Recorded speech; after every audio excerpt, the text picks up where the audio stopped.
ওং অজ্ঞানতিমিরান্ধস্য জ্ঞানাঞ্জনশলাকয়া চক্ষুস্ফুলিतं যেন তস্मै শ্রীগুরবে নমঃ।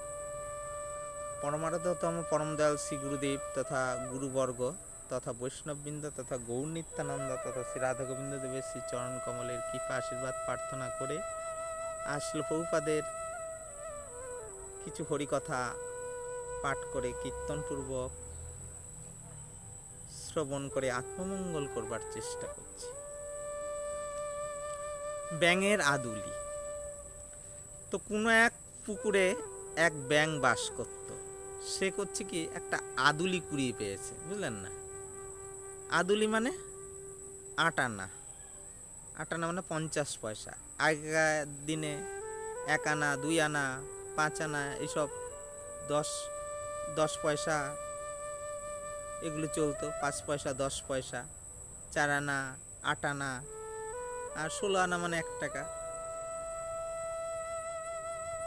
তো এই 8 আনা মানে 50 পয়সা। আমার যখন বয়স 4-5 বছর হবে, তখন কত সাল, 1984 কি 85 সাল। সেই সময়ে আমি আমার মায়ের সঙ্গে সরস্বতী নদীতে স্নান করতে গেছিলাম। আমাদের বাড়িটা ছিল ভারতের পশ্চিমবঙ্গ রাজ্যের নদিয়া জেলার নবদ্বীপ থানার সরবগঞ্জ গ্রামে।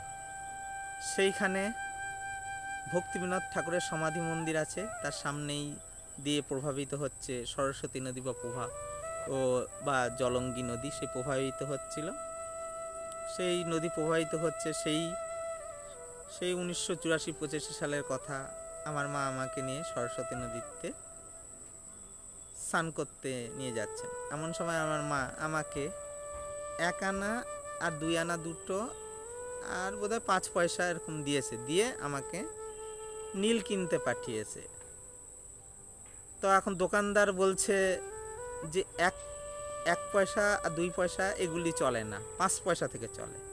আমাকে 5 পয়সার নীল দিল আর ওগুলি বাকি পয়সা ফিরিয়ে দিল। কত, 1984-85 সালের কথা।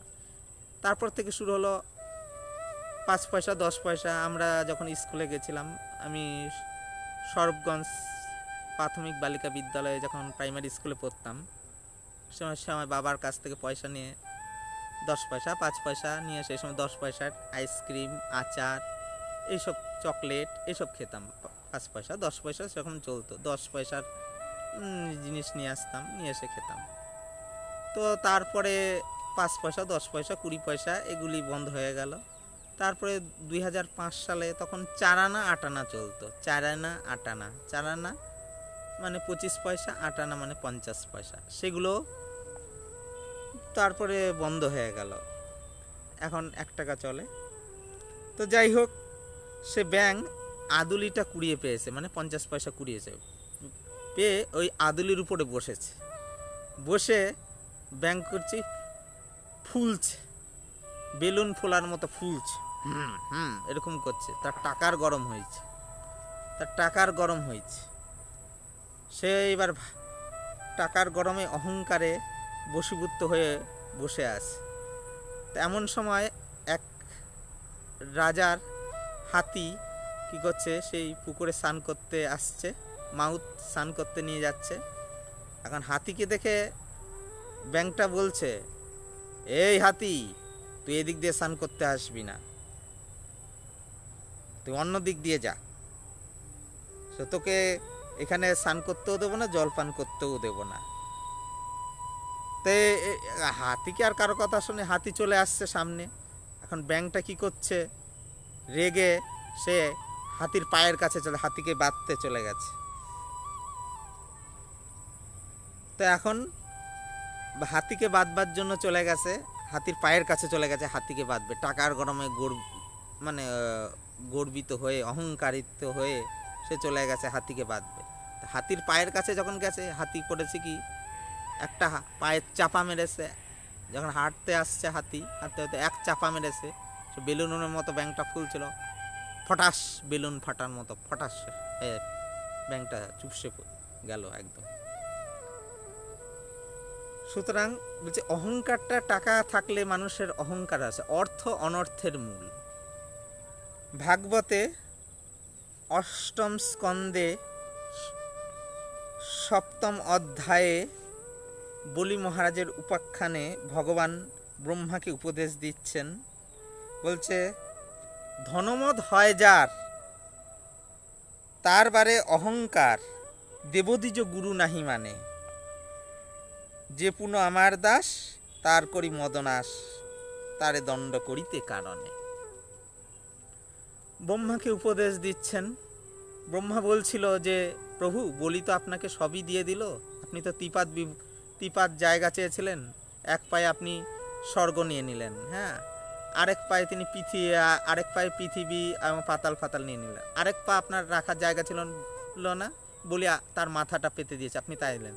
তবু আপনি কেন গরুরের দ্বারা নাক পাশে বলিকে বন্ধন করলেন?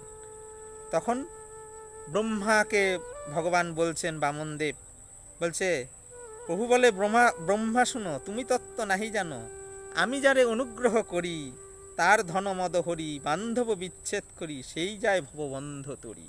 বলছে যে করে আমার আশ, তার করি আমি সর্বনাশ। সব মানে মিছ মায়া, সংসার, বন্ধু বান্ধব, এগুলো সব ত্যাগ করি। এগুলি থাকলে হরিভজন হয় না। সাধুরা সব ত্যাগ করে চলে যায় কেন? বনে তপস্যা করতে। এই জন্য বলছে যে করে আমার আশ, তার করি আমি সর্বনাশ। হ্যাঁ, বলছে তার ধনমদ হরি, বান্ধব বিচ্ছেদ করি, সে যায় ভববন্ধ তরি। সে ভববন্ধ, এই সংসার বন্ধ থেকে উদ্ধার হয়ে চলে যায়। ধনমদ হয় যার, তার বারে অহংকার, দেবদ্বিজ গুরু নাহি মানে।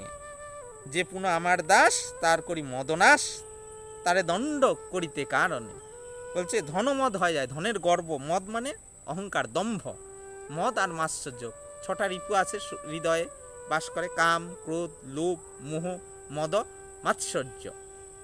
কাম জানেন, ক্রোধ জানেন, লোভ জানেন, মদ মানে কাম ক্রোধ লোভ, ও মোহ মানে কার আকৃষ্ট, আর মদ মানে দম্ভ, অহংকার, আমি সব ভালো বুঝি, আমিই করছি, আমি এটা ভালো করেছি, আমি সব, এটা হলো দম্ভ, মদ।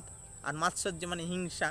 বলছে যে করে আমার আশ, তার করি আমি মদনাশ। তার আমি, যে আমাকে ভজনা করে, হ্যাঁ, তার আমি মদ মানে দম্ভ অহংকার আমি নাশ করি।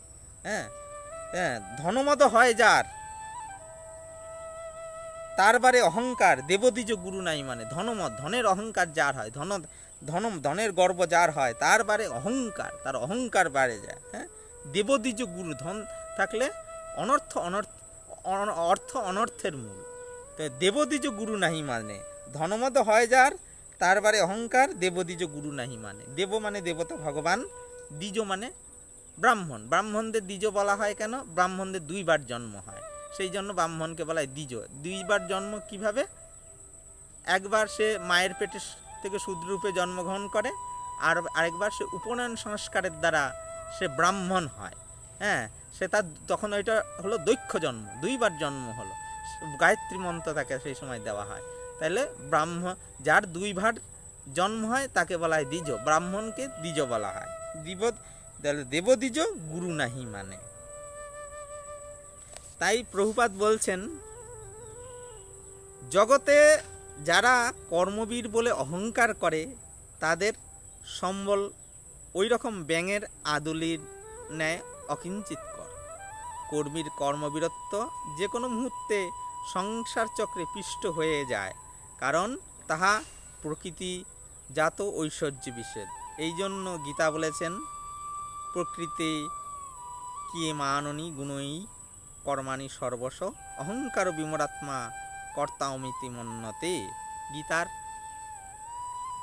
3য় অধ্যায়ের 27 নম্বর শ্লোক বলছে, প্রকৃতি গুণ দ্বারা যে সকল কার্য হয়, প্রকৃতির গুণ দ্বারা যে সকল কার্য হয়, অহংকার বশত জীব সেই সমস্ত কার্য নিজে করেছে মনে করে আমি কর্তা, এইরূপ বলে অভিমান করে। এইরূপ অহংকারী ব্যক্তি নিজেকে জগতের ভোগের মালিক কল্পনা করে পৃথিবীর উপর আধিপত্য বিস্তার করতে চায়। এরা বুঝতে পারে না যে কোনো মুহূর্তেই এদের অহংকারে বিপুল সৌধ প্রকৃতি দেবী ভূমিষ্যাৎ করে দিতে পারেন। পৃথিবীর স্বাধীনতা ও অধীনতার অহংকারে কোনো মূল্য নাই। পৃথিবীর স্বাধীনতা বা ও অধীনতার অহংকারে কোনো মূল্য, কারণ এই পৃথিবীটা ধ্বংসাত্মক। এই পৃথিবী একদিন ধ্বংস হয়ে যাবে। বিশ্ব ব্রহ্মাণ্ড, এই ব্রহ্মাণ্ড একদিন ধ্বংস হবে, আবার ভগবান ব্রহ্মাণ্ড সৃষ্টি করবেন, জীব সৃষ্টি করবেন। সুতরাং পৃথিবীর স্বাধীনতা ও বা কারো অধীনতার অহংকারে কোনো মূল্য নাই। আজ যে রাজা, কাল সে পথের ভিখারি। আজ যে ভিখারি, কাল সে নশ্বর ঐশ্বর্যের অহংকারী। এই জন্য মহাজনগণ গিয়েছেন, রাজার যে রাজ্যপাট যেন নাটুয়ার নাট,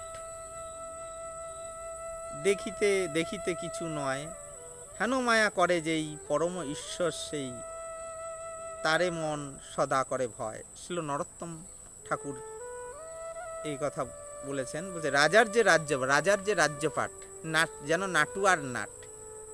নাটুয়া মানে যে নর্তক, যে নৃত্য করে তাদেরকে নাটুয়া বলে। বলছে রাজার যে রাজ্যপাট যেন নাটুয়ার, যেমন যে নৃত্যকারী যেমন যতক্ষণ নৃত্য করে তারপরে আবার সে আবার নৃত্য থেমে যায়, রাজ্যপাটটাও সেই রকম। আজকে ভোগ করছি, কালকে সেটা শেষ হয়ে যায়। দেখিতে দেখিতে কিছু নয়, হেন মায়া করে যেই পরম ঈশ্বর সেই, তারে মন সদা করে ভয়।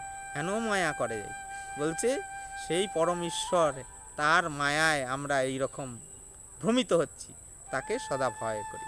বলছে যে প্রভুর চরণে শত্রু মিত্র বোধ হয়, সেই প্রভুর চরণে নমস্কার। পাঞ্ছা কল্পতরুভস্য কৃপা সিন্ধু বিবচ পতিতানাং পাবনেভ্যো বৈষ্ণবেভ্যো নমো নমঃ।